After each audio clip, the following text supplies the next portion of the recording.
So, leading up to the American Revolution, several things happened. There was the Boston Massacre, there was the Boston Tea Party, and then there was this little booklet that came out called Common Sense, written by John Locke.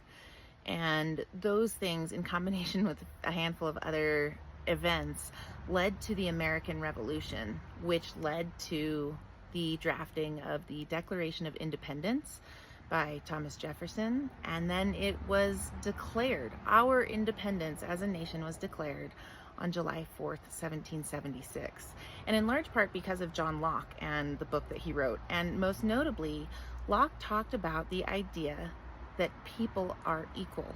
All people are born equal. So I wrote this essay because TikTok was asking me, it was going to give me money to make like a patriotic video. And the video, it said that it had to have like flags and fireworks and all of that. And that's just not the reality. That is not, like, I just can't fake it. The reality is that for me, being an American means to reflect on the Declaration of Independence and the idea that all people are created equally.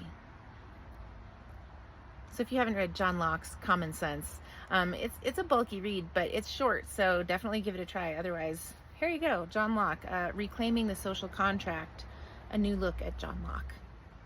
The idea that all people are created equal wasn't born with the American Revolution. It was borrowed. Before it appeared in the Declaration of Independence, it took shape in the mind of a 17th century philosopher named John Locke. Writing in the aftermath of English civil wars and the collapse of divine monarchy, Locke imagined a radical proposition that legitimate government must be built on consent, not coercion, and that every human being is born with inherent worth. His words would eventually help light the fuse for revolution, not just in the United States, but across the globe. But Locke's legacy is complicated. His ideas were foundational to liberty and democracy, and yet they've been selectively interpreted, misused to justify property hoarding, racial hierarchy, and state violence. If we're serious about democracy, we have to do more than cite Locke. We have to interrogate him, and more importantly, we have to take his promises seriously. Because we are living in a moment of collapse, not just of systems, but of trust. Inequality is exploding. Governments are growing more violent and less accountable. And the idea that all people are born equal is treated less like a truth than a marketing slogan. We don't need another revolution of blood. We need a revolution of belief, a return to the idea that every person deserves dignity, safety, and voice, simply because they exist. All men are naturally in a state of perfect freedom, wrote John Locke, envisioning a world where reason, reciprocity, and restraint defined human relations. He imagined this state of nature as morally ordered, absent of kings, where every person held dominion over their own life and labor. But if we hold his vision up to the light of today, the cracks are sharp. We were promised dignity as birthright, but were handed a credit score.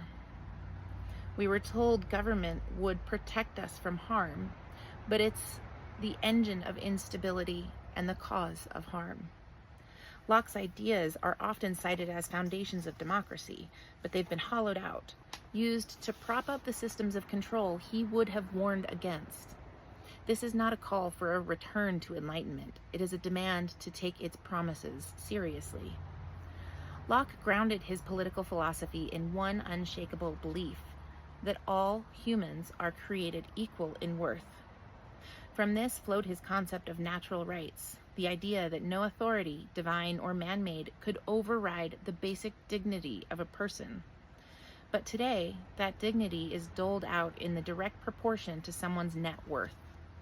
Somewhere along the way, we let money redefine value.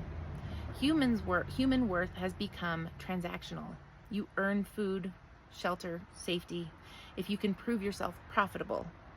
What began as a call for freedom became a justification for enclosure. Locke also believed that government only existed solely for the consent of the governed. He saw government as a safeguard, a mutual agreement to step out of the chaos and into a system of laws that protect life, liberty, and property. But protection is not what most of us experience. We experience delay, punishment, evasion.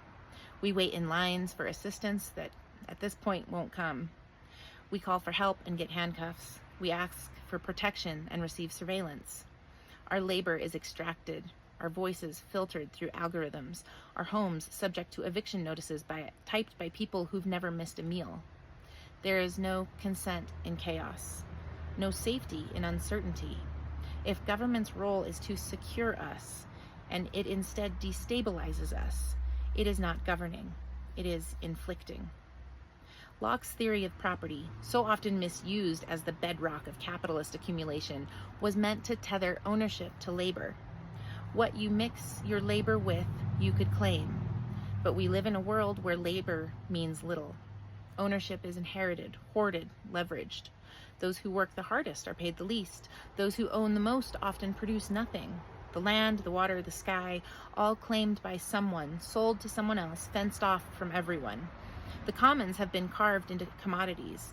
Locke warned that the introduction of money would distort the social contract. He was right.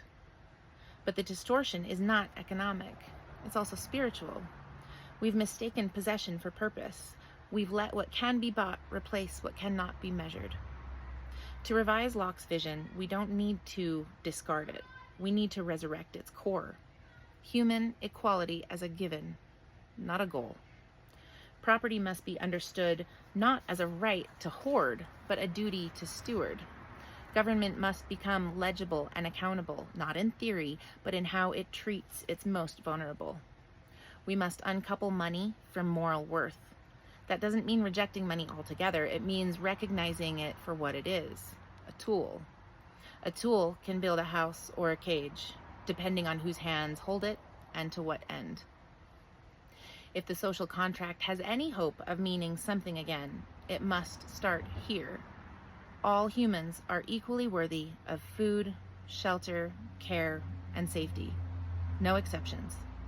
No fine print. If governments can't ensure those things, it doesn't need to be reformed, it needs to be replaced. Not with violence, but with vision. Not with nostalgia, but with clarity.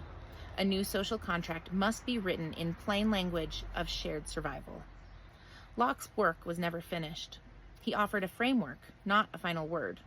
His ideas give birth to democracies, but it's up to us to ensure those democracies grow up. The question now is whether we're willing to tell the truth about where we've gone wrong, whether we're willing to see each other not as units of productivity, but as people, whether we can build a government not of fear and exception, but of mutual care. The moral revolution we need doesn't start with an uprising. It starts with remembering what it means to be human and demanding that our systems remember too. So on this Independence Day, I am all for being patriotic in the sense of free will and destiny to understand that we are all worthy, every single one of us.